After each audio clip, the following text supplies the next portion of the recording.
할렐루야. 지난주에 궁금하셨던 분들이 많은 것 같습니다.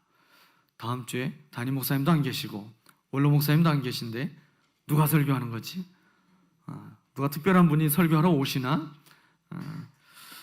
몇몇 분이 물어보셨는데 대답을 안 해드렸어요. 혹시 미리 알고 땅끝까지 소식을 전할까 봐. 오늘 아시는 대로 우리 담임 목사님과 원로 목사님께서는 유럽 종교개혁지를 지금 성지 순례 중이십니다. 그래서 오늘은 일부 예배는 제가 설교를 하게 되었습니다. 일부 예배를 드렸는데 좀 은혜가 덜 된다 하시는 분은 고민하지 마시고 2부 예배를 또 드리시면 됩니다. 그래도 은혜가 좀 다 채워지지 않는다, 그런 분들은 잠시 쉬었다가 위에서 식사도 하시고 좀 쉬었다가 오후 찬양 예배를 드리시면 돼요. 그래도 은혜가 좀 다 안 채워진다, 그러면 욕심을 내려놓으셔야 됩니다. 그래서 어떤 분이 그러시더라고요. 꼭 누가 설교해야만 은혜를 받는 사람은 예수님이 와서 설교해도 그 사람은 은혜 받을 수가 없다. 여러분, 누가 설교하든지 은혜 받는 분이 가장 겸손한 분이죠. 그렇기 때문에 그분을 주님이 가장 크게 사용하실 줄 믿습니다. 아멘. 우리 옆에 분하고 이렇게 인사하고 같이 말씀을 들었으면 좋겠습니다. 하나님은 살아서 오늘도 우리 가운데 역사하십니다. 아멘. 미국의 경영 컨설턴트이자 행동 심리학 박사인 데니스 웨이틀리라는 박사가 쓴 위대함의 씨앗이라는 책을 보게 되면 사랑에 대한 정의를, 사랑이라고 하는 단어 이 love, L-O-V-E를 이용해서 아주 재미있게 분석하여 기록한 것이 있습니다. 아시는 분도 있겠지만 한번 같이 들어보시면 좋겠습니다. L-O-V, 첫 번째 L, 사랑은 뭐냐? 첫 번째 L은 listening이라는 겁니다. 사랑은 듣는 것이다. 사랑하면 마음의 문이 열리고 상대방의 말이 들리기 시작합니다. 소리로 들리던 것이 이제 마음까지 그 소리가 전달되는 아주 특별한 소리로 바뀌어지는 것이죠. 사랑하는 사람이 무슨 말을 하면 그 말에 귀를 기울일 수밖에 없는 것입니다. 여러분, 연애할 때 이런 적이 혹시 있으셨나요? 그 사람의 숨소리까지 좀 듣고 싶어가지고 그래서 전화를 끊지 못합니다. 밤새 전화기를 귀에다 대고 상대는 이미 전화하다가 잠이 들었어요. 잠이 들었는데 그 숨소리마저 얼마나 사랑스러운지 가끔은 코도 골지만 그 소리까지 계속 듣고 싶은 거예요. 그러다가 같이 전화기는 켜있고 요금은 올라가면서 잠이 들었던 적이 여러분 혹시 있으신가요? 저는 있었어요. 전화기가 하다 보면 너무 뜨거워집니다. 전화기가 뜨거워지니까 이제는 몇 번 하다 보면 이제 그 전화기를 얇은 손수건으로 쌉니다. 막 땀도 차고 기름도 묻고 그러니까 전화기를 그렇게 손수건으로 싸서 얼굴과 베개 사이에다가 딱 끼워놓고 그러고 잠이 들면서 그 사람의 숨소리까지 듣고 싶은 마음이 생기는 거죠. 여러분, 사랑은 듣는 겁니다. 사랑하고 있다는 것은 사랑하는 사람의 말에 내가 반응하며 듣는 이 경청이 이루어지고 있다는 거예요. 여러분, 지금 사랑하는 사람과 살고 계십니까?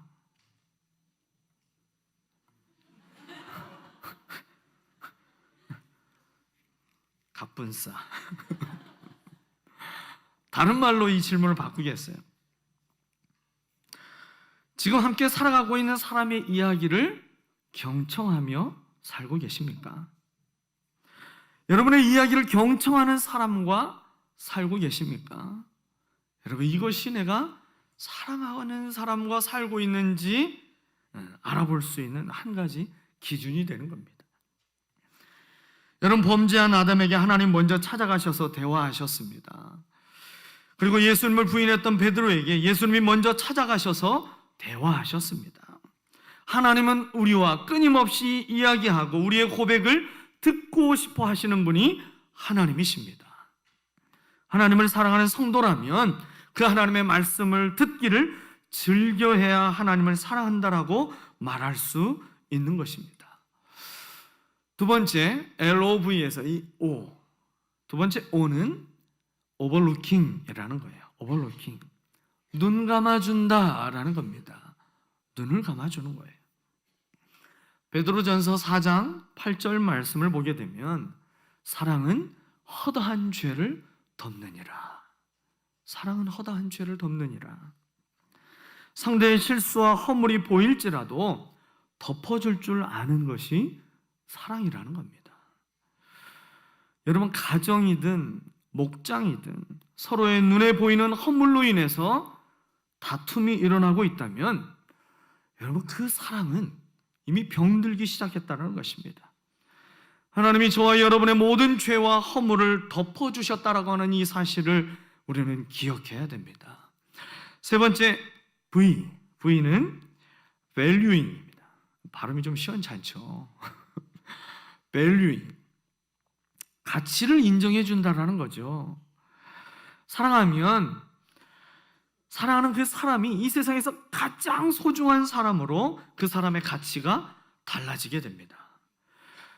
여러분, 가치가 엄청나게 커졌기 때문에 이제 내가 그동안 가치 있게 여겼던, 내가 좋아하고 소중하게 여기는 것들이 어느 순간 그렇게 가치 있게 여겨지지 않게 됩니다. 그래서 더 큰 가치 있는 것을 위해서 기꺼이 가치가 적은 것을 포기하고 희생하게 되는 것이죠. 제 아내가 저를 만나고 자기 인생에서 가장 좋아하던 야구를 포기했습니다. 어제 코리안 시리즈 결과가 나왔죠. 두산이 또 이겼어요. 두산의 왕팬이 제 아내였습니다. 부산까지 원정 응원을 갔던 사람이 제 아내였어요. 그런데요, 저를 만나고 나서 놀라운 일이 일어납니다. 야구장에 한 번도 안 갔습니다. 그렇게 휴가까지 써가면서 야구장을 열심히 다녔던 아내가 야구를 포기하게 됐어요. 그래서요, 저 만나 교제한 이후로 자기가 스스로 야구가 보고 싶어서 야구장에 간 적이 한 번도 없었어요. 그냥 청년들과 목장이 같이 야구장에 간 적은 한 두어 번 있는데 그건 같이 가니까 가는 거고, 혼자 스스로, 제가 해외에 나갔을 때 갔는지는 모르겠지만 여튼 제 기억으로는 없었어요. 여러분, 사랑하면 상대의 가치가 훨씬 커지기 때문에 내가 이렇게까지 해야 되나 싶은 것들이 하나 둘씩 반드시 늘어나게 되는 것이죠.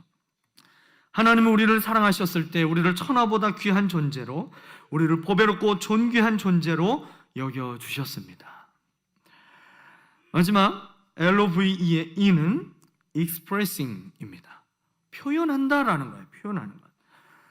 여러분, 사랑은 벙어리가 되는 것이 아닙니다. 사랑은 화석이 되는 것도 아니에요. 사랑은 끊임없이 외치는 것이고, 사랑은 자신을 내어주는 것이 사랑이 되는 것입니다. 제 아내가 저에게 가끔 이런 질문을 던질 때가 있습니다. 여보, 나 사랑해? 그런 많은 생각이 한꺼번에 몰려옵니다. 그러면서 그 생각 가운데 제일 크게 일어나는 것은 제 마음에 회개가 일어납니다. 아내에 대해서 굉장히 미안한 마음이 들어요. 왜요? 내가 아내에게 또 표현의 가뭄의 시기를 내가 또 지냈구나. 그렇게 미안해서 미안한 마음이 드는데 그 미안함이 퉁명스럽게 표현이 되더라고요. 그래서 제가 이렇게 대답합니다. 사랑하니까 살고 있지. 말도 안 되는 대답이죠. 사랑하지 않고도 얼마든지 사랑하는 사람들이 많은데 제가 그렇게 대답하더라고요. 이게 대답이 아니라는 걸 알면서도 제가 그렇게 대답을 하더라고요. 여전히 사랑이 완성되지 못했고 또 사랑에 대해서는 누구보다도 부족한 사람이라는 걸 제가 잘 알고 있죠. 사랑에 대해서는 자격미달인 사람이라는 걸 알면서도 오늘 사랑에 대한 설교를 한다는 것이 제게 너무 큰 부담이 되었지만 주님이 하라 하시기 때문에 순종하며 서고 있는 것입니다. 여러분, 사랑하면 보고 싶어지는 것이죠. 사랑하면 함께 있고 싶어지고, 사랑하면 섬기고 싶어지고, 사랑하면 희생하고 싶어지는 것입니다. 앞치마를 두르고 뭐라도 좀 해서 대접하고 싶은 마음이 사랑하면 생기게 되는 것이죠. 여러분, 목장의 목자, 목녀님의 그 섬김이 바로 사랑의 표현인 것입니다. 여러분, 사랑을 한번 해보십시오. 아무리 추워도, 아무리 더워도, 환경이 어떠해도 그 사랑이 사랑하는 사람을 향하여 나아가도록 우리를 움직이게 만드는 것 아니겠습니까? 하나님의 사랑이 그러했습니다. 하나님의 사랑은 하늘 보좌에 가만히 앉아 계신 사랑이 아니라 우리를 만나기 위해서 이 땅에 하나님이 친히 찾아오신 하나님의 사랑이라는 것을 기억해야 할 줄 믿습니다. 여러분, 그러므로 온전한 사랑은 하나님에게서 시작되는 거예요. 그 사랑의 모델이 바로 하나님이시고 그 하나님의 본질과 핵심이 사랑이다라고 오늘 본문의 말씀은 우리에게 선언하고 있는 것입니다. 하나님의 사랑이 우리를 구원하셨고 우리를 구원하기 위해서 기꺼이 자신의 생명까지 내어 주셨습니다. 여러분, 이 위대한 하나님의 사랑에 대해서 가장 많이 외친 사람이 오늘 이 사도 요한입니다. 오늘 이 요한에 대해서 우리가 함께 잠시 주목해 보려고 합니다. 요한은 예수님의 12 제자 중에 한 사람이었습니다.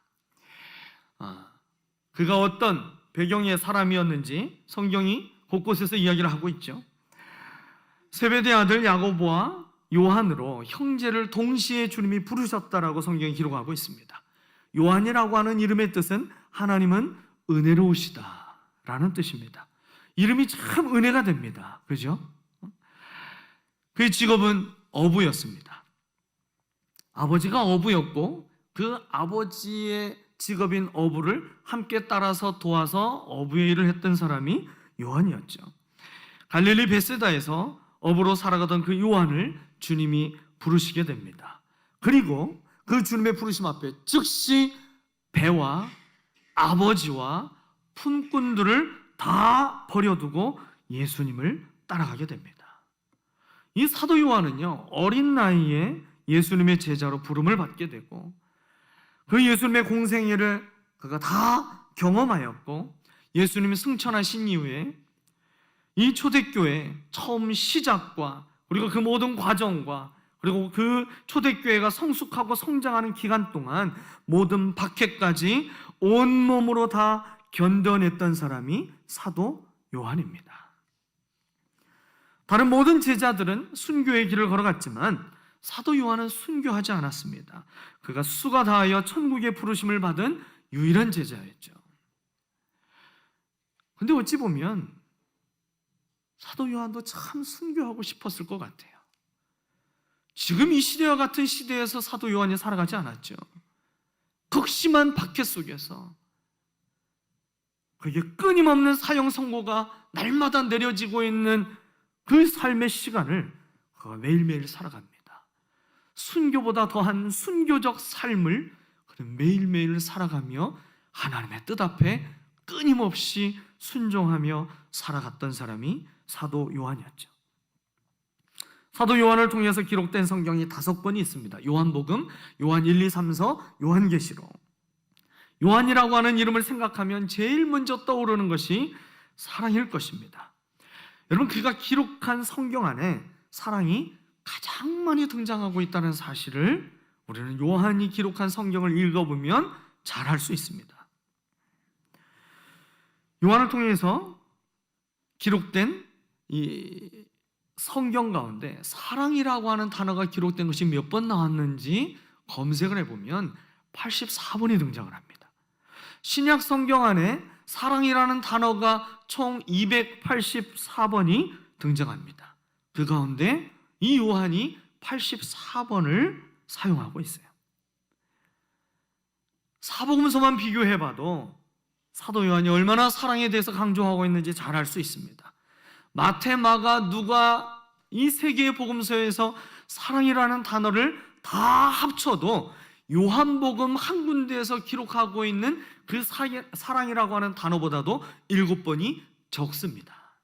그만큼 요한은 사랑에 대해서 가장 많이 강조하고 있어요.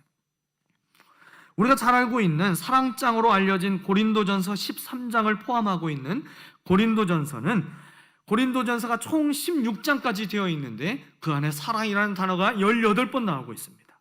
그런데 오늘 우리가 함께 읽은 이 요한 1서는 5장까지 기록되어 있어요.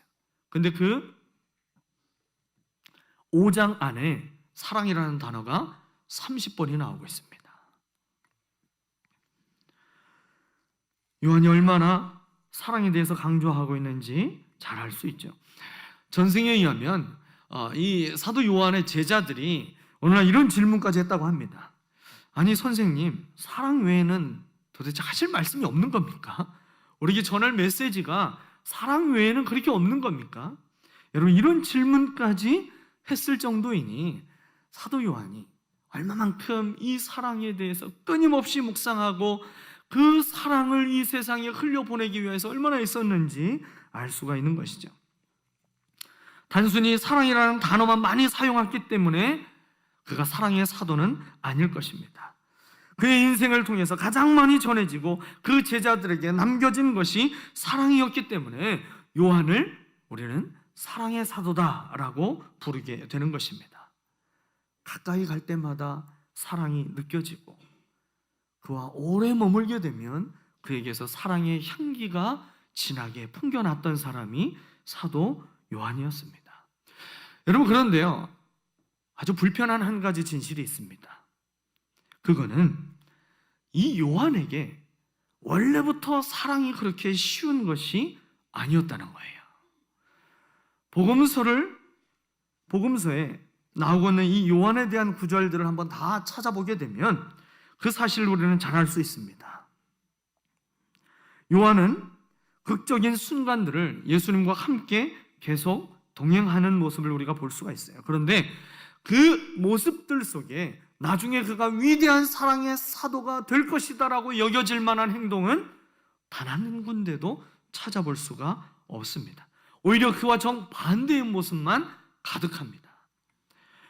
여러분, 배움이라는 것이 삶하고 즉시 일치하는 것은 어린아이들의 특징인 것 같습니다. 어른이 되면 그것이 참 그렇게도 힘든 것으로 바뀌어지게 돼요. 배우는 건 잘 배우는데 그것이 삶으로 연결되는 것은 어린아이들의 반도 미치지 못하는 것이죠. 여러분, 믿음으로 사는 것이 여러분은 잘 되고 있습니까? 믿음으로 사는 것이 참 어렵더라고요. 믿음 안에서 우리가 어떻게 살아야 할지, 무엇을 해야 할지 알고 있지만 믿음이 아닌 우리는 끊임없이 이성과 상식의 소리에 우리의 귀가 더 크게 열려집니다. 세상이 가르쳐주는 그 삶의 방법의 귀가 크게 열려지며 살아가고 있는 것은 아닙니까?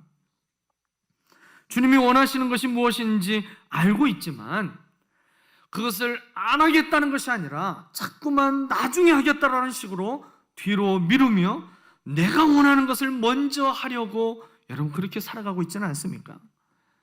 분명히 예배를 통해서, 제자 훈련을 통해서, 목장 모임을 통해서 우리가 그렇게 하나님의 뜻을 배웠지만 배운 대로 우리의 삶을 살아가는 것이 이제는 어쩜 그렇게 용기가 필요하게 됐는지, 어쩜 그렇게 우리의 삶의 변화가 더디게 나타나고 있는지, 여러분 그게 우리만 그런 게 아니라는 것에 위로가 있으시길 바랍니다. 요한이 그랬어요. 요한이 사랑에 대해서 예수님께 직접 보고 배웠던 사람입니다. 그리고 예수님께 직접 사랑의 섬김을 받았던 사람이 요한이었어요. 그런데 이 요한도 우리와 성정이 똑같은 사람이었습니다. 아니, 오히려 사랑에 대해서는 어쩌보면 우리보다도 더 크게 그리고 더 자주 실패하고 넘어졌던 사람이 요한이었습니다. 요한은 사랑에 대해서 실제로 테스트를 받게 되지만 그는 그 시험에 번번이 실패하게 됩니다. 그것도 3번이나 실패합니다. 3번 실패한 것 하면 딱 떠오르는 사람이 있죠. 베드로, 그죠? 우리가 예수님이 그렇게 자신만만해하고 있던 베드로에게 내가 오늘 밤 닭이 울기 전에 나를 3번 부인하리라. 그래서 그 베드로가 어떻게 3번 실패하고 넘어졌는지 우리는 기억하고 있어요. 그런데 요한이 사랑에 실패한 것을 기억하고 있는 사람은 많지 않은 것 같습니다.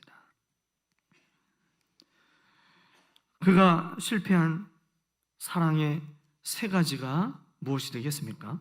첫 번째는 그는 섬김의 사랑에 실패했던 사람이었어요. 섬김의 사랑에 실패했습니다. 야고보와 요한이 예수님께 청탁을 했던 일이 있었습니다. 마가복음 10장 35절로 37절까지 말씀인데요, 제가 말씀을 봉독하겠습니다. 세베대 아들 야고보와 요한이 주께 나와 여짜오되 선생님이여 무엇이든지 우리가 구하는 바를 우리에게 하여 주시기를 원하옵나이다. 이르시되 너희에게 무엇을 하여 주기를 원하느냐? 여짜오되 주의 영광 중에서 우리를 하나는 주의 우편에 하나는 좌편에 앉게 하여 주옵소서. 마태복음에서는요 한술 더 뜨고 있어요. 자기들이 얘기해서 예수님이 안 들어주니까 엄마에게 부탁합니다. 엄마가 좀 대신 좀 얘기 좀 해줘봐. 그래서요 어머니가 대신 예수님께 가서 치맛바람을 일으키게 됩니다. 마태복음 20장 20절과 21절 보게 되면 그렇게 또 이 야고보와 요한의 어머니 살로메가 와서 예수님께 똑같은 간청을 또 하고 있어요. 여러분, 그렇게 되니까 나머지 10명의 제자들이 그 말을 듣고 화가 날 수밖에 없는 것이죠. 예수님께서 늘 가르쳐 주셨던 것처럼 사랑이 섬김이라고 한다면 이 요한은 사랑에 가장 크게 넘어지고 가장 크게 실패한 사람이었습니다. 예수님이 한 번 안 된다고 하면 좀 안 되는 줄 알아야 될 텐데 어머니까지 동원하면서 자신의 욕심만큼은 꼭 채우려고 했던 이 모습, 오늘 우리와 다르지 않지 않습니까? 두 번째 실패는 그는 사랑으로 동역하는 일에 실패했던 사람이었습니다. 누가복음 9장 49절 말씀입니다. 이렇게 기록되었습니다. 요한이 여짜오되 주여 어떤 사람이 주의 이름으로 귀신을 내쫓는 것을 우리가 보고 우리와 함께 따르지 아니하므로 금하였나이다. 요한이 다른 사람이 예수님의 이름으로 귀신을 내쫓는 것을 보았어요. 그런데 자세히 보니까 그는 예수님의 제자가 아니었습니다. 예수님의 제자들이 귀신을 내어쫓지 못해서 예수님께 책망을 받았던 적을 잘 알고 있죠. 제자들도 하지 못하는 일을 제자가 아닌 사람이 그 일을 해버렸어요. 그걸 보고서 제자가 아니기 때문에 다시는 그 일을 하지 못하도록 제가 막았습니다 라고 예수님께 칭찬을 기대하고 가서 이야기를 하지만 예수님은 그를 책망하시게 되죠. 왜냐하면 그 앞부분에 예수님의 제자들이 46절을 보게 되면 제자들이 누가 크냐, 우리 가운데 누가 더 크냐라고 막 서로 싸우고 있었어요. 경쟁심이 남달랐던 이 요한은 예수님에게 더 잘 보이기 위해서, 아니면 이 제자들도 경쟁자인데 이 제자들이 아닌 다른 사람까지 갑자기 경쟁자로 탁 떠오르게 되니까 그 경쟁자를 단칼에 내치기 위해서 그렇게 얘기했을지도 모릅니다. 그러나 예수님은 그에게 너무나 귀한 대답을 해주시게 되죠. 9장 50절 말씀에 그렇게 말씀합니다. 예수께서 이르시되 금하지 말라. 너희를 반대하지 않는 자는 너희를 위하는 자다. 누구든지 예수님을 따르고 믿는 사람이라면 그가 예수님의 제자든 제자가 아니든 귀신의 세력을 무너뜨리는 사람을 절대 비난하거나 막아서서는 안 된다라는 거예요. 여러분, 하나님의 일을 혼자서 하는 것이 아니라 하나님의 일은 합력하여 선을 이루는 사랑의 동역이 필요한 것이 하나님의 일인 줄 믿습니다. 그런데 요한은 그렇게 하지 못했어요. 그 사랑의 동역에 실패했습니다. 세 번째 실패는 원수를 사랑하라고 하는 명령에 실패하게 됩니다. 요한은 어떤 사마리아 사람들이 예수님에게 호의를 베풀기를 거절하는 것을 보았을 때 그가 또 이 사랑에 실패하게 됩니다. 누가복음 9장 52절, 53절 말씀입니다. 말씀을 같이 읽으실까요? 같이 한번 읽어보겠습니다. 시작. 사자들을 앞서 보내심에 그들이 가서 예수를 준비하여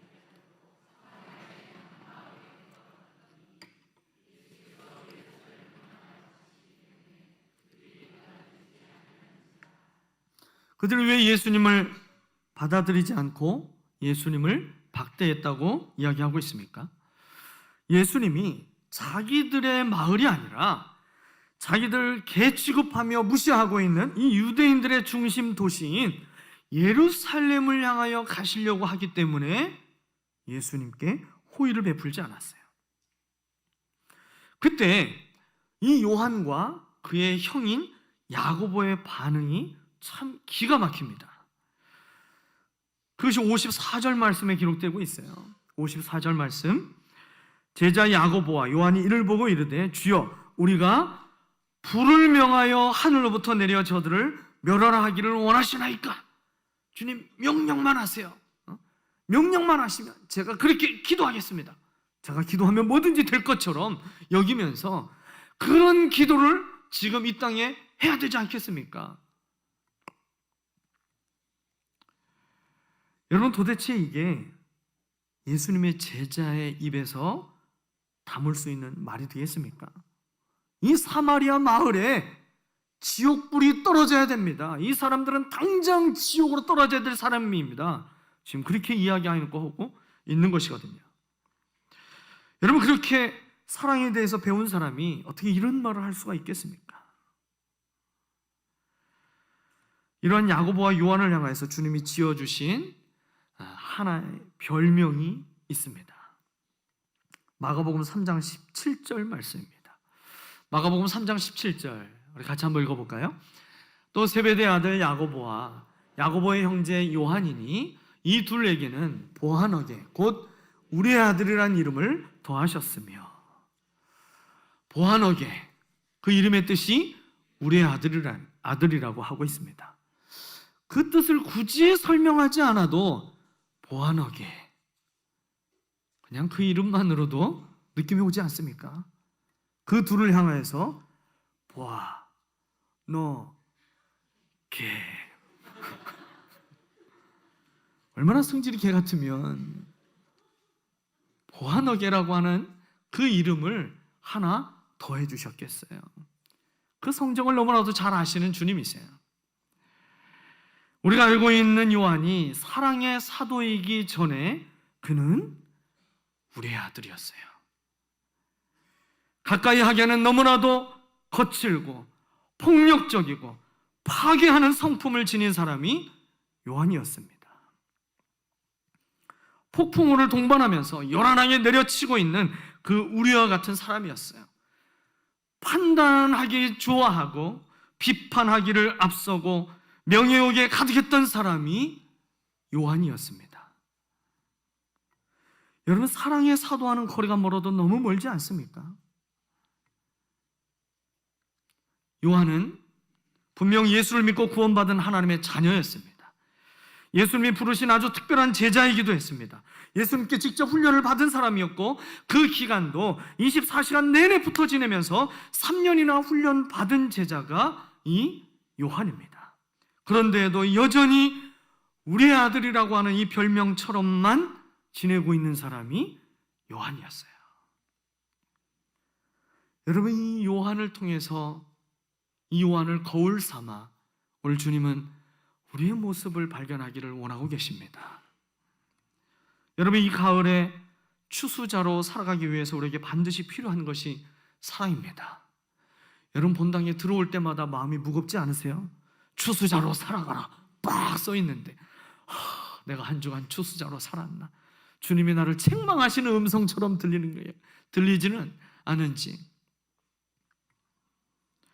여러분 우리의 아들의 모습으로는 절대로 추수자로 살아갈 수가 없는 것입니다. 사랑의 사도로 변화되고 성숙하지 않는다면 추수자로 살아가는 일은 우리는 또 내년으로 미뤄야 할지 모르는 것입니다. 그러나 우리의 아들처럼 사랑의 사도로 변화되는 것, 이것은 하루아침에 이루어지는 것은 아닙니다. 주님이 지어주셨던 그 별명 우리의 아들보다 사람들에게는 사랑의 사도로 더 기억되었던 이 요한과 같은 사랑의 사도가 되기 위해서 주님은 그 사랑의 실패한 경험을 사용하신다는 사실을 우리는 요한을 통해서 배울 수 있는 것입니다. 사랑하는 여러분, 주님은 저와 여러분을 우리의 아들로 부르지 않으셨고 사랑의 사도가 되라고 부르신 줄 믿습니다. 여전히 우리의 아들과 같은 저와 여러분이지만 사랑의 사도로 온전히 변화되기 위해서 오늘 우리가 세 가지를 함께 기억하기를 원합니다. 첫 번째는 실패한 그 사랑의 경험을 하나님의 손에 맡겨야 한다는 것입니다. 실패한 사랑의 경험을 하나님의 손에 맡길 때에만이 우리는 사랑의 사도로 온전히 변화될 수 있는 것입니다. 여러분, 실패해보지 않고 성공한 사람은 없다고 해도 과언이 아닐 것입니다. 자전거도 좀 넘어져 봐야 중심을 더 잘 잡고 안전하게 탈 수 있는 요령이 생기게 되는 것이죠. 사랑에 대해서도 하나님은 실패를 통해서 내가 하려는 그 사랑이 나의 사랑으로 내가 베푸는 사랑이 아니라 하나님의 사랑으로 사랑할 줄 아는 그 사랑의 사도가 되도록 우리를 인도해 주신다는 사실입니다. 지금 요한과 같이 사랑에 실패한 분이 계십니까? 가정과 목장과 직장과 일터에서 섬김의 사랑이 실패하셨다면 여러분 그 실패를 하나님의 손에 올려드리십시오. 사랑으로 섬기는 그 사랑의 사도가 되도록 주님이 바꾸어 주실 것입니다. 사랑으로 동역하는 일에 실패하셨다면 여러분 그것 또한 하나님의 손에 올려드리십시오. 하나님의 나라와 주님의 몸된 교회가 얼마나 크고 위대하며 신비한 것인지 그것을 우리에게 깨닫게 하실 것이고 합력하여 선을 이룰 줄 아는 사랑의 사도로 우리를 바꾸어 주실 것입니다. 원수처럼 여겨지는 사람을 사랑하는 것에 혹 실패하셨습니까? 여러분 그건 역시 하나님의 손에 여러분 자신을 올려드리십시오.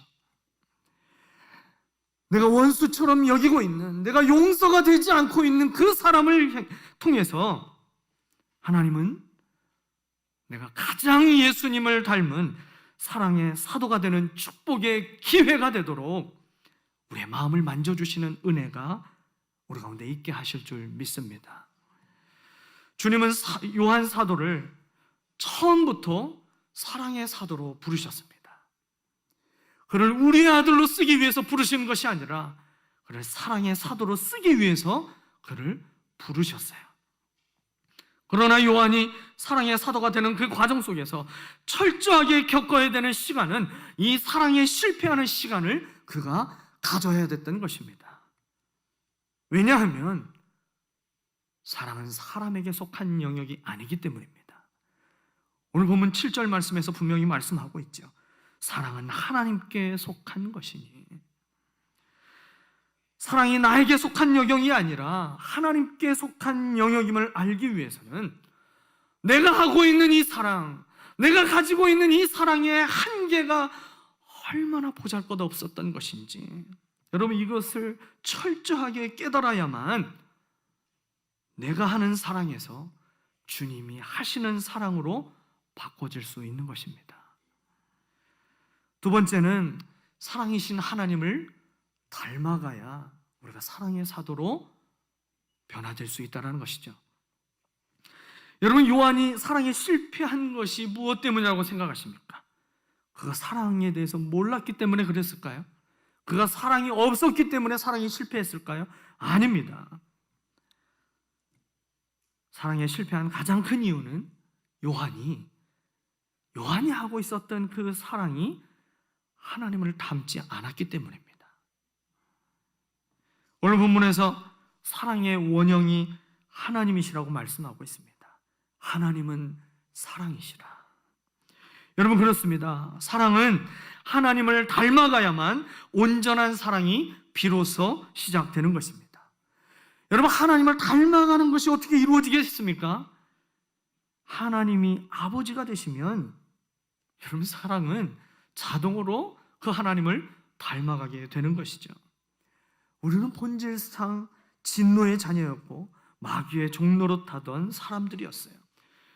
그런데 그렇게 질풍노도의 시기인 사춘기 자녀들보다도 더 심각하게 죄로 인하여서 어디로 튈지 몰랐던 우리를 품으면 품을수록 그 가시가 나를 찌를 것이라는 걸 잘 알면서도 하나님은 우리를 입양하셨습니다.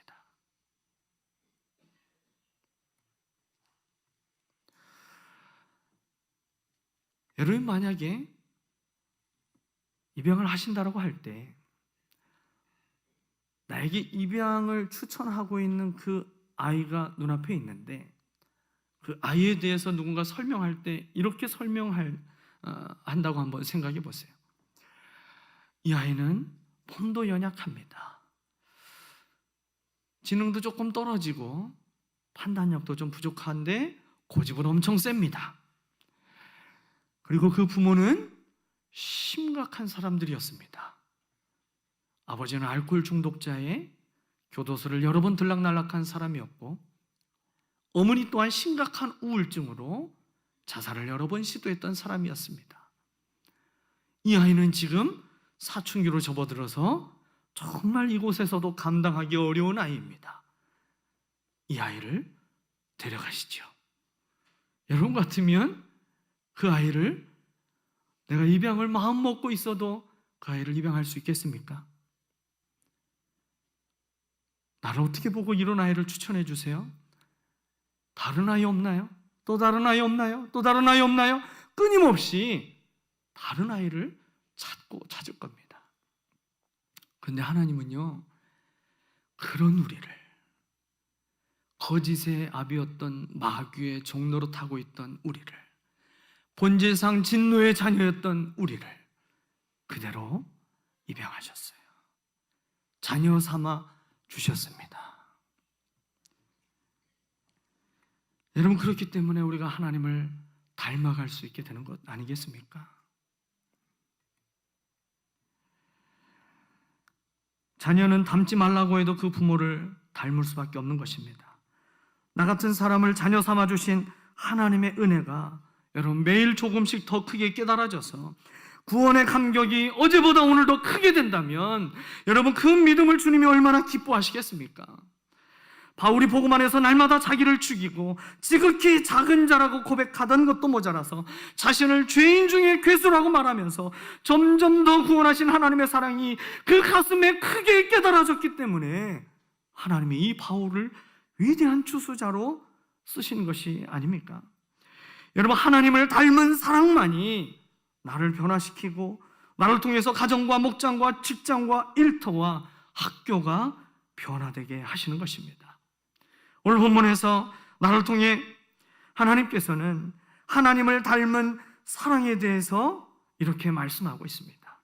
10절의 말씀을 통해서 우리에게 가르쳐주고 있는 바로 그 하나님을 닮은 사랑은 먼저 하는 사랑이라는 거예요. 먼저 하는 사랑.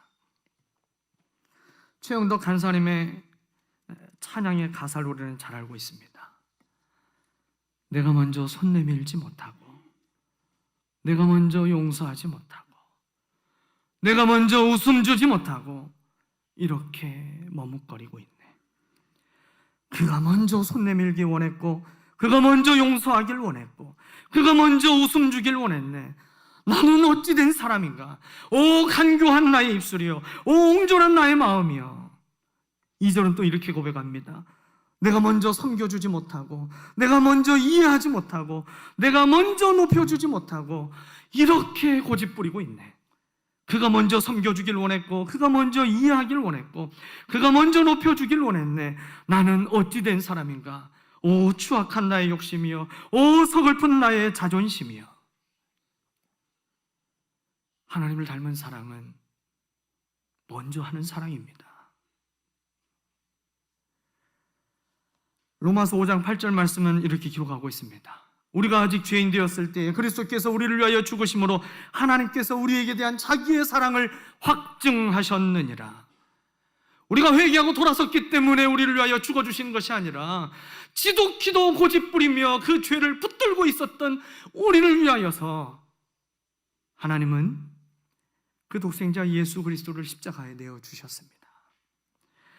여러분, 먼저 다가가고 먼저 용서하고 먼저 화해하며 먼저 생명까지 내어주신 그 사랑이 바로 하나님을 닮은 사랑입니다.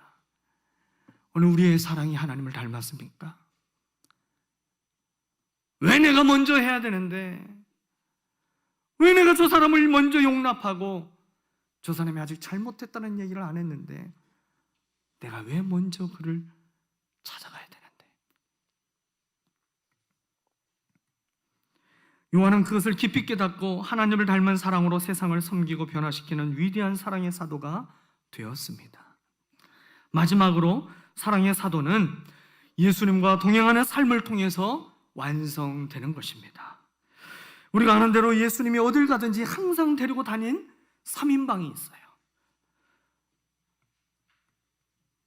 베드로와 야고보와 요한이죠. 기도하러 산에 가실 때에도 데리고 가셨고, 변화산에서도 이 세 사람을 데려가셨고, 십자가를 지기 전에 겟셋마네 동산에서도 항상 세 사람을 예수님이 데리고 동행하셨습니다. 그런데 그 세 사람 가운데서도 예수님과 가장 거리가 가까웠고, 그리고 가장 오랜 시간 주님의 곁을 지킨 사람은 요한입니다. 최후의 만찬 자리에서도 다른 제자들은 그저 상 앞에 앉아 있었어요. 그런데 성경 기록하죠. 예수님은 어디에 있었다라고 합니까? 예수님의 품에 기대어 앉았다. 아마 제일 어린 막내였으니까 예수님이 참 더 귀여워하고 사랑하셨겠죠. 예수님의 품 안에 안겼어요. 예수님이 십자가를 지실 때에도 다른 제자들은 다 도망갔어요. 베드로만 멀찍이 따라갔습니다. 그러나 요한은 예수님의 십자가 아래에서 예수님이 십자가에서 하셨던 7마디까지 다 들었던 유일한 제자였습니다. 여전히 부족하고 실패하였지만 주님과 동행하는 삶이 있었기 때문에 요한은 사랑의 사도가 될 수 있었다는 것이죠. 여러분, 겟셋마네 동산에서 기도하실 때에 예수님이 처음으로 아주 인간적인 모습을 보여주시게 됐죠. 물론 그 전에 성전을 정결케 하는 그 일을 통해서 예수님의 인간적인 모습을 볼 수 있었어요. 그러나 예수님이 내 마음이 괴로워 죽을 지경이다, 나를 위하여 이곳에서 좀 깨어서 기도해 다오. 내가 너무 힘들어. 나 지금 너무 괴로워 죽을 것 같아. 주님의 그 심정을 나누었던 제자가 요한이었어요. 최후의 만찬 때 주님의 품에 안겨 있을 때 자기를 부인하고 팔아넘길 그 제자를 향하여 주님이 말씀하실 때에 다른 제자들은 느끼지 못했던 그 주님의 떨림을, 그 말씀을 하실 때에 주님의 호흡이 어떠했는지, 그 맥박이 어떻게 뛰었는지 그걸 느꼈던 사람은 요한이었습니다. 예수님 마지막으로 유언으로 남기셨던 내가 목마르다, 내가 다 이루었다, 이 말씀을 들었던 사람도 요한이었습니다. 여러분, 힘겹지만 주님과 동행하는 삶을 포기하지 않을 때 우리는 비로소 사랑의 사도로 변화될 수 있습니다. 예수를 믿는 것 때문에 우리가 위협을 받고 핍박을 당하고 손해를 볼지라도 주님과 동행하는 삶을 포기하지 않을 때에 비로소 나를 통해 하나님의 사랑이 세상에 흘러가게 되는 것입니다. 사랑하는 성도 여러분, 주님은 우리를 사랑의 사도로 부르셨습니다. 사랑의 사도로 그 삶을 드릴 때에 요한과 같이 사명이 다할 때까지 그 생명을 누구도 해하지 못하도록 지키시고 보호하시는 하나님의 은혜를 부어 주실 것입니다. 여러분, 실제로 요한은 그를 죽이기 위해서 끓는 기름 가마솥에 그를 던지기도 했었어요. 그런데 그가 머리털 하나 상하지 않았습니다. 그렇게 해도 죽지 않자 그를 독살하려고 독을 탄 음료를 그에게 마시기도 했습니다. 그런데 그가 또 죽지 않았어요. 어떤 수를 써도 그가 죽지 않게 되자 그를 반모섬에 유배를 보낸 것입니다. 주님은 천하의 로마 황제로부터도 요한을 지키셨습니다. 주님이 지켜주셔야만 가장 안전하고 두려움과 염려가 없이 평안으로 인생을 걸어갈 수 있는 것입니다.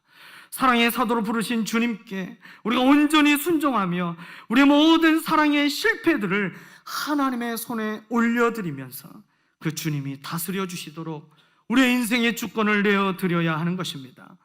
하나님의 사랑을 닮은 사랑으로 우리가 먼저 하는 사랑에 실패할지라도 끊임없이 도전하시기를 바랍니다. 그리고 예수님과 동행하는 삶을 포기하지 않고 살아간다면 여러분, 그 예수님이 이유가 되는 놀라운 변화들이 우리의 삶 가운데 열매로 나타날 것입니다. 예수 때문에 변화되는 우리의 삶의 간증이 매일매일 하나하나 하나님 앞에 올려드리는 저와 여러분의 인생이 되기를 예수 그리스도의 이름으로 축원을 드립니다.